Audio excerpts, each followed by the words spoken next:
Мұғалімдин милдети, эми силерге акыл айтпайын, мен да мұғалім болгонмун, өзүм тажрыйбамдан айтып атам. Адамдын потенциалын ачыш. Кээде 5 окуган балага караганда 2 окуган балада тигиде жок жакшы сапаттар бар. Ошону көрүш, ошону ачыш. Кудай билет. Азыр любимчик, не любимчик кылып бөлүп коесуздур, ошондо көрсөтпөш керек. Анткени бала баарын сезип турат, билип турат, муну жакшы көрөт, муну сүйөт деп кызганыч пайда болуп, тигине да жек коюп калат, сизге да ишенбей калат. Ошон үчүн сүйсөң да көрсөтпө, баарына бирдей мамиле кылып, өтө маанилүү нерсе. Мугалимдин милдети чындап эле адамдын мыкты жерин табыш, ачыш. Эйнштейн деле адам болбойт деген кээ бир мугалимдер. Мындан адам чыкпайт, мээси иштебейт деп.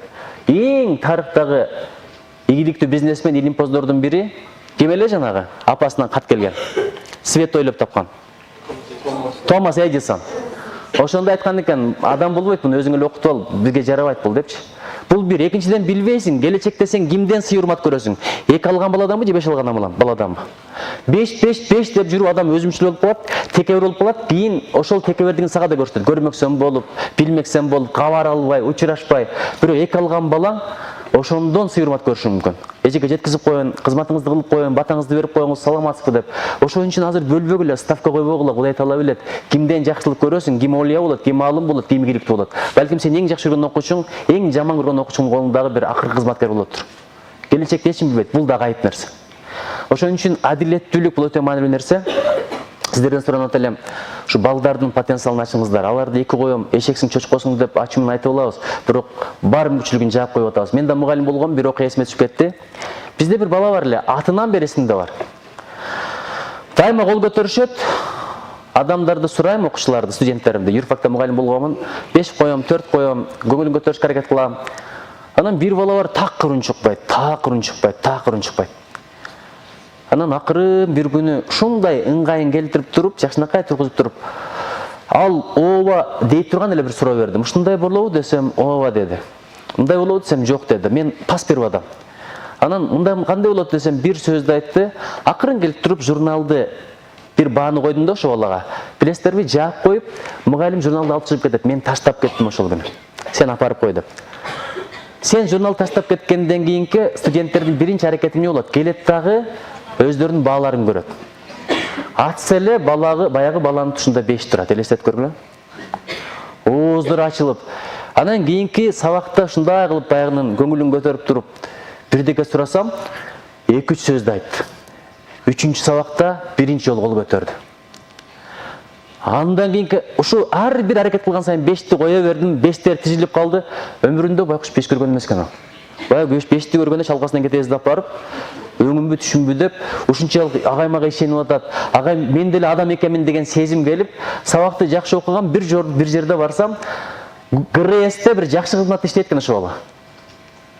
Ошон үчүн бул боюнча дагы бир окуя бар. Менин бир Нуркамил Абдуллаев деген досум бар, ошонун китебинде чыккан бул аңгемеси.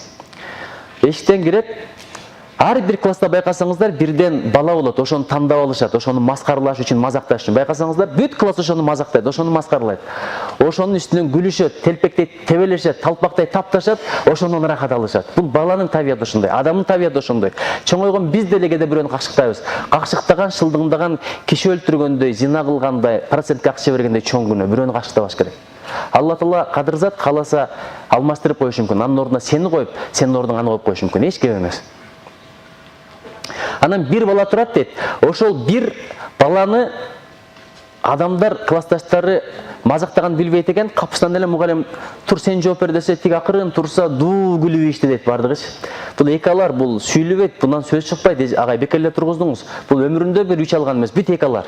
Эптеп эле келатат деген сөздү кабыл уккандан кийин отура бер деп коет. Анан бир жолун табат дагы, сабактан бара бергиле дейт, жана баланы алып калган акырын башынан сылап, атын ким эле тиги бу деп. Баланы ачыш үчүн биринчи жүрөгүн алыш керек. Жүрөктүн алыштын 4 эрежеси бар.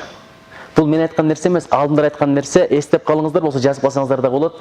Биринчиси салам айт дейт. Балага салам айтсаңыз, ассаламу алейкум, кандайсың балам деп койсоң, балага димкедей сага болгон сүйүүсү күчөйт. Экинчиси белек бер дейт. Алда чөнтөгүндө бирдеке бар экен, конфет жейсиңби деп конфетти бериптир. Бул жагынан мен өзүм кичине кошумчалап койгонмун. Анан кийин ручка бериптир, калем бериптир. Анан башына сылап отуруп, 3-эрежеси бар. 3-эрежеси комплимент айтыш. Макташ туура эмес. Адамдын бетине мактасаң анын мойнун сындырган менен барабар. Анткени мактоого эч ким татыктуу эмес. Биз ар бирибиз билебиз. Бизди канчалык адамдар жакшы ойлобосун, өзүбүздүн кемчиликти өзүбүз билебиз. Анан жакшы жактарын айтып коюш бул жакшы нерсе. Комплимент деген ошо болот. Анан төртүнчү аркасынан тилек кылыш, дуа кылыш. Ошонун баардыгын сактаган го мугалими, менин оюмча. Анан айтат экен, экөөбүз бирдекени келишсек болобу, бирок сыр болсун дейт. Макул. Эч ким эчтеке айтпайсыңбы? Экөөбүз эле билебиз, макул. Анан бирдекени жазып берет, мынаны окучу дейт. Окугандан кийин дагы бир окусаң дейт. Оңой эле экен дейт. Эртеге ушуну жаттап кой, бирок эч кимге айтпа дейт. Анан мен сураганда гана айтасың дейт. Макул.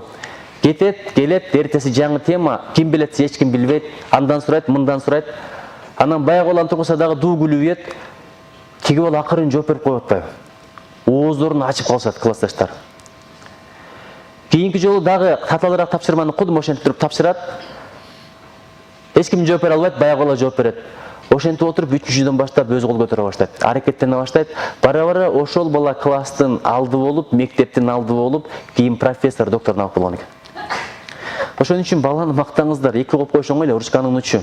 Сыя деле кетпейт дагы. Бирок көңүлүн көтөрүп, сен жакшы, сен жакшы, сен жакшы деген сөз. Ушу жаш бала менен эркек кишиге бирдей эле мамиле керек. Кээде эркекке тең элестер, тирешесиздер, эркек мындай болгону менен көңүл аябай назик болот. Ошон үчүн эркекке деле сен жакшы, сен жакшы, сен жакшы деп эч кечип кеткенден кийин сенден көрө ит жакшы деп коюп жашай бериш керек.